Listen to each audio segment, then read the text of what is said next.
Minuto da Caatinga, eu queria apresentar para vocês essa extraordinária forrageira. Chama-se Gliricídia, né? É uma planta que exige pouca água e que fornece grande quantidade de matéria verde, né? De massa. Então, veja bem, os carneiros caprinos, além de comerem a folha, eles gostam tanto que aprendem e comem até a casca.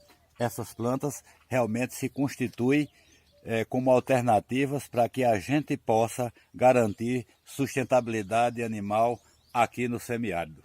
Se adaptou muito bem às condições de Caatinga. Gliricídia é o nome dela.